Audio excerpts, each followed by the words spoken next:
Hello.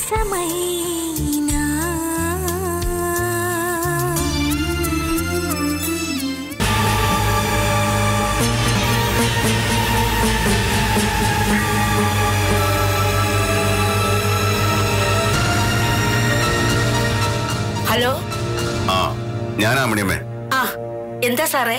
ആരെങ്കിലും മൈന അന്വേഷിച്ച് വന്നിരിക്കും. ഒരു വിശേഷവും പറയരുത്. മൈന അവിടെ ഉണ്ടെന്ന ഭാവം പോലും കാണിക്കരുത്. അതെന്നോട് പ്രത്യേകം പറയണോ? വരുന്നവന്റെ മുട്ടുകാല് തന്നെ ഓടിക്കും. വെച്ചോ.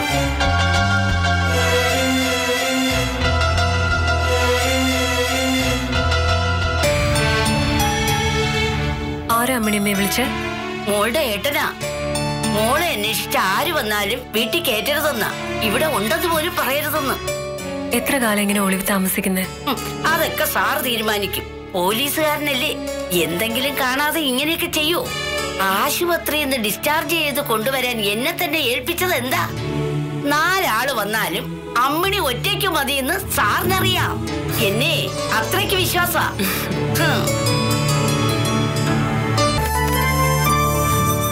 ഞാൻ ഇങ്ങോട്ടായിട്ട് വന്നതാ മോളെ. ഇനി കുറച്ചു ദിവസം ഇവിടെ താമസിക്കാൻ പറഞ്ഞു ഹരിസാറ്. അതിന്റെ ആവശ്യമില്ലായിരുന്നു. എനിക്കെന്തിനാ സെക്യൂരിറ്റി? ഇവിടെ ആര് വരാനാ? അതൊന്നും പറയാൻ പറ്റില്ല. ശത്രുക്കളുണ്ടാവും, അല്ലെങ്കിൽ തട്ടിക്കൊണ്ടുപോകാൻ ശ്രമിക്കൂ. അതാ എനിക്ക് മനസ്സിലാവാതെ. ഞാൻ ആർക്കും ഒരു ദോഷവും ചെയ്തിട്ടില്ല. എന്നിട്ടും മോളോട് ഇതൊന്നും ചോദിക്കരുതെന്നാ സാറ് പറഞ്ഞ്. എന്നാലും ചോദിച്ചു പോവുക.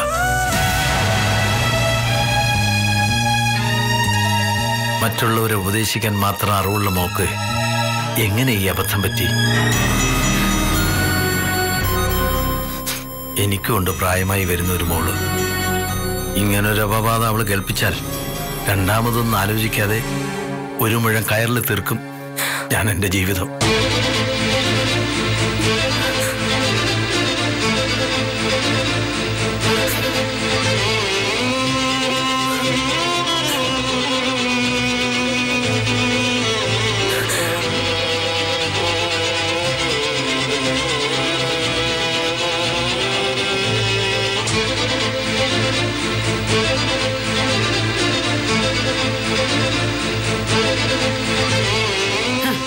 ഇയാളെ ഇന്ന് ഞാൻ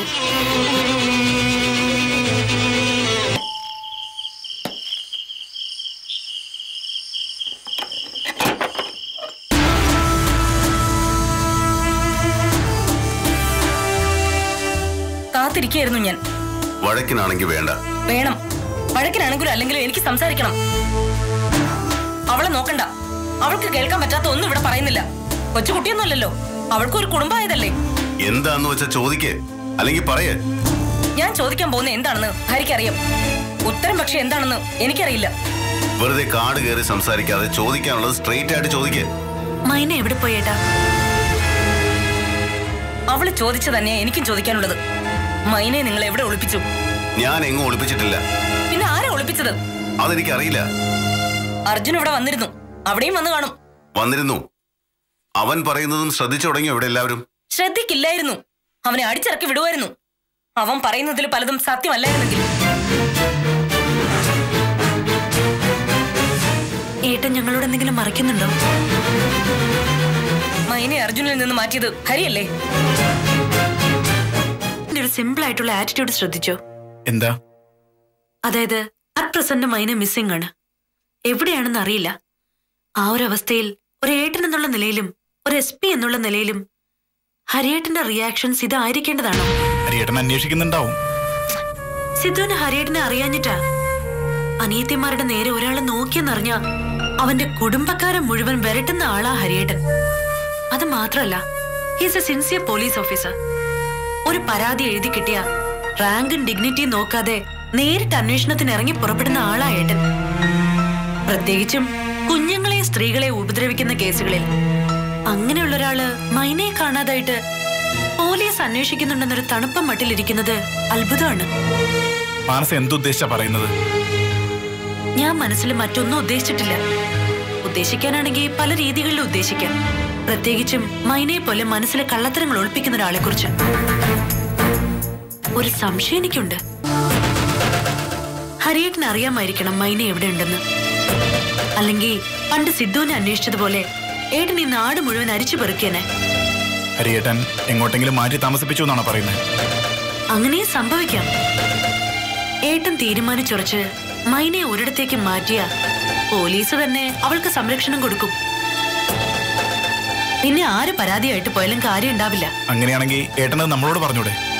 പറയാം, പക്ഷെ പറയുന്നില്ല. അവിടെയാണ് ഹരിയേട്ടൻ സംശയത്തിന് നിഴലിലാവുന്നത്. അർജുനിൽ നിന്നും ഗർഭിണിയായ പെണ്ണിനെ ഏട്ടൻ സംരക്ഷിക്കുന്ന എന്തിനാ? പുകഞ്ഞ കൊള്ളിയെ പുറത്താക്കിയാ പോരായിരുന്നോ? എന്തും വീട്ടിൽ പറഞ്ഞു ആലോചിച്ചും ചെയ്തിരുന്ന ഏട്ടൻ മൈനയുടെ കാര്യം മാത്രം ഗൗരിച്ചിൽ നിന്ന് ഒളിക്കുന്ന എന്തിനാ? പല ചോദ്യങ്ങൾക്ക് ഉത്തരം ബാക്കി കിടക്കുന്നു. ആ ഉത്തരങ്ങൾ മുഴുവൻ ഇരിക്കുന്നത് ഹരിയേട്ടന്റെ മനസ്സിലാണ്. അത് പുറത്തു വരാത്തിടത്തോളം കാലം ഗൗരിയച്ചയെ പോലെ നമുക്കും ഹരിയേട്ടനെ കുറിച്ച് സംശയങ്ങളെ ബാക്കിയുണ്ടാവും.